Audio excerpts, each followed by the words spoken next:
All right, black eyes and all, baby. All right. This is Sports for Real with Coach Hall. Just trying to get a little caught up on the sports world here. June has been a great time for sports. NBA playoffs, they've been okay, but we'll talk a little bit about that more lately in a minute. But you have a lot of things going on. The Olympic trials are going to be starting in a couple weeks. Next week, I believe. You have the WNBA with all the stories concerning them. And, you have a couple fights that took place. The Deontay Wilder.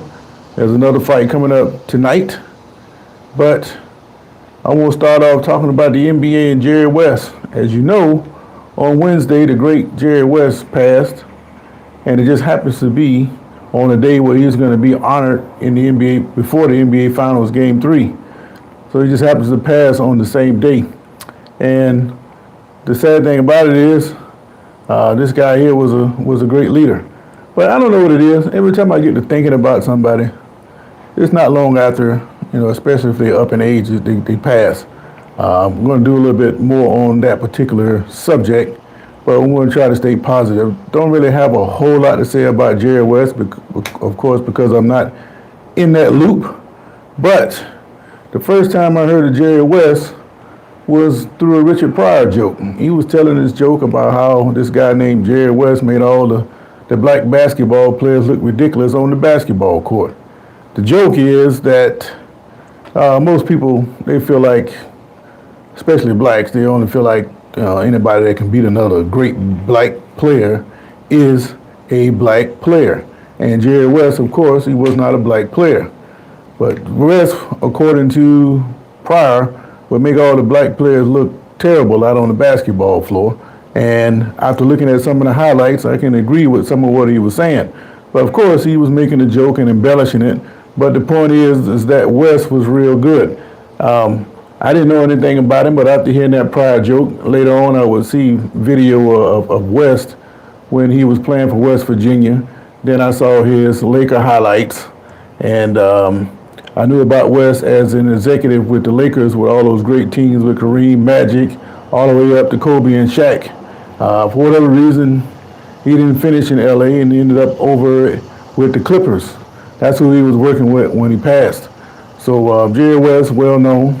And like I say, the NBA was planning to honor him before Game 3 of the NBA Finals on Wednesday, which happens to be the same day he passed.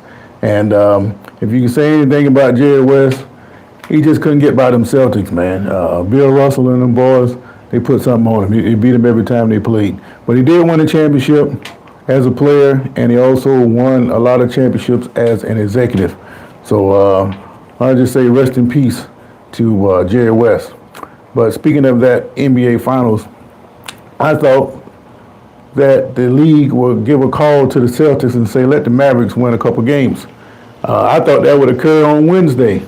Well, when they took a commanding 3-0 lead, everybody in the mama say, well, it's going to be a sweep. Matter of fact, how you doing, Cameron? I'm in Florida.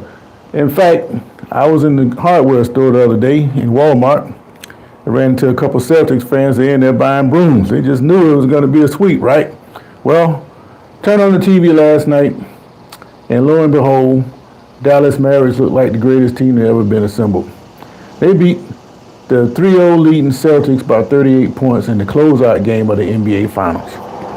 Now you tell me, does that stink to you or what? I told you just a couple of days ago that, a hypothetical situation. What if the NBA was to call Boston and say, look here, man, we know you guys are the better team, but I want you to throw a couple of games because we need these ratings. The sweep is not good for us. We don't make as much money. So it would be great if you guys would just let the Mavericks win 1 or 2 games, make the fans think they got a chance, but we know in reality that this series was over before it even began. So after being hypothetical with that statement I made, then you turned the game on last night and what'd you see? Does it make sense to you? Well, to add further insult to that, to the league office, people on Twitter are talking kind of about the same thing because the game included this referee, Scott Foster, who is known for being in the elimination type games to extend them for the home team. It's all set up for Boston to go win this 18th championship, which would be a league record because they're tied currently with the Lakers at 17. That this would be the record, and they will want to do it in front of their home crowd. That would be a perfect setup. That would be good ratings for the NBA. They'd be glad to have it in right there, or even to a Game 7. So if the Mavericks were to somehow to win Game 5, expect this to go to Game 7. Because like I said before, everything in the NBA appears to be fixed. I even heard Shaq interview a couple years ago. He said that the NBA stands for nothing but entertainment. So you go figure that. Okay, can you say God bless whites and blacks? Taking a back shot? I don't know what that means. Let me get through my program before I start to get into that. TJ here says, hello from New England. I'm in Florida. Appreciate you joining in from New England. New Zealand, I'm sorry. And finally, I want to talk about the Davis-Martin fight. They had a final press conference the other day. And you know, if you know anything about boxing, these press conferences are nothing but a big circus. So they get both fighters and promoters, the promoters and managers to get up and speak before the crowd, and then they actually have the boxers say a few words, and then they'll come together for a final face-to-face shot. Well, of course, they're all talking about how they're going to kill the other one, and that's pretty much standard fare. But this guy, Davis, he's upset with Martin because apparently a couple years ago, I think it was during the pandemic, they were at Mayweather's gym or Mayweather's house out in Las Vegas, and these two guys were actually sparring against each other. And apparently, Martin got a good shot in on Davis that made Davis not want to spar no more the rest of that day.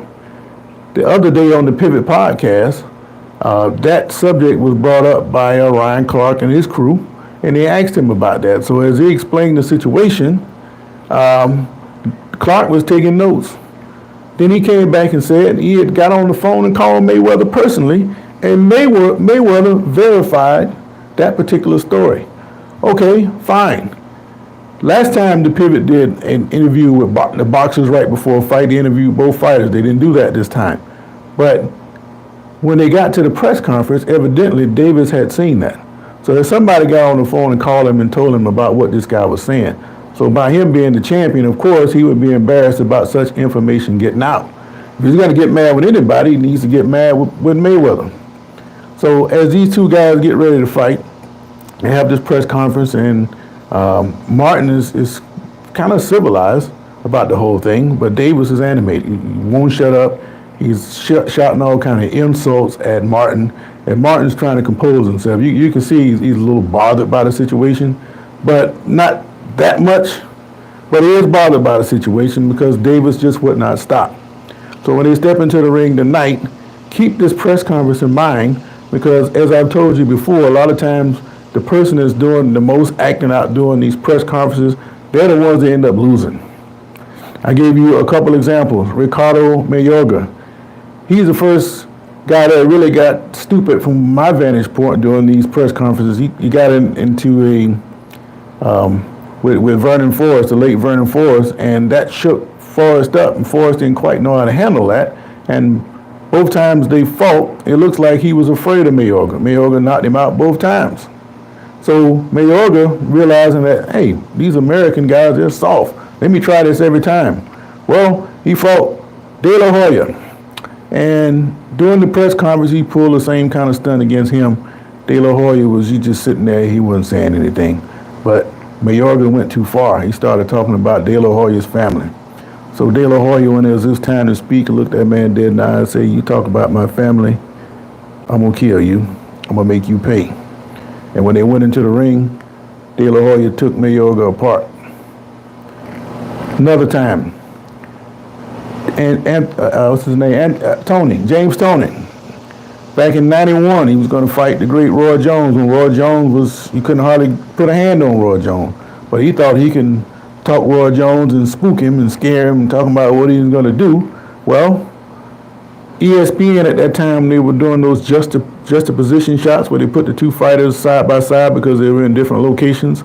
If you football fans recall, when the BCS championship between USC and Oklahoma was played, and they had Pete Carroll and Bob Stoops, and Pete Carroll pretty much told Bob Stoops he was going to whip him, and he went out and whipped him. This is the same kind of shot I'm talking about. Well, you couldn't hardly talk to Jones because Tony was doing all the talking, and you could tell Jones was insulted by that, and as a result, Jones, as predicted, went out and took Tony apart. He doing all that talking, but he couldn't hardly hit Jones.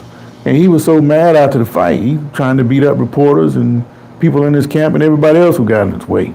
So the point I'm trying to make is the person that's doing all this talking is usually the guy that's going to lose. So as I think about the Davis-Martin fight, it's clear that Davis is a little older and he's got more experience than Martin. But that doesn't mean he can't get beat. Everybody's a champion until they lose. And I think, looking at the demeanor of Martin, he stepped in that ring and he's not afraid. I expect him to knock Davis off. I don't care how invincible you are. Nobody has ever looked as invincible as Mike Tyson. And you've seen what happened to Mike Tyson several times over the years. He's been beaten. So what makes you think this guy Tank Davis can't get beat? I'm taking Martin in an upset. I'm not talking about knockouts. He just win the fight and outpoint him because it's clear to me that he's not afraid. Now, I've been wrong before. These fights are unpredictable. Anything can happen. But from my vantage point, I'm taking Martin because he's got more upside than Davis. And after you whip him, I hope they have a rematch clause because all that talking Davis was doing, yeah, we want to hear all that, man. Prove all that in the ring. All right. Well, let's see what's going on with these comments here.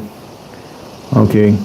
Same one. Hello, Cameron. I overlooked you last time, so I already talked to TJ here from New Zealand. Hello to all those in New Zealand. And, of course, I bless whites and blacks, and I don't know what you mean by a back shot. I don't need to take a back shot or image behind me or any of those things. But, again, this is Sports for Real. And if you like what you're hearing, hit that like button, subscribe, share, all those good things. I greatly appreciate it. I just wanted to come on today to talk about a little about Jerry West, how the NBA Finals was sneaking up the joint, and this fight between Davis and Martin is taking place tonight. So it might be a chance for you bettors out there to, pick up a little extra dough by picking correctly on this fight. I got a hunch of what's going to happen. But I'm going to leave it right there. But as always, got to go to work. You all have a great day, and I'll catch you on the next time. This has been Sports for Real.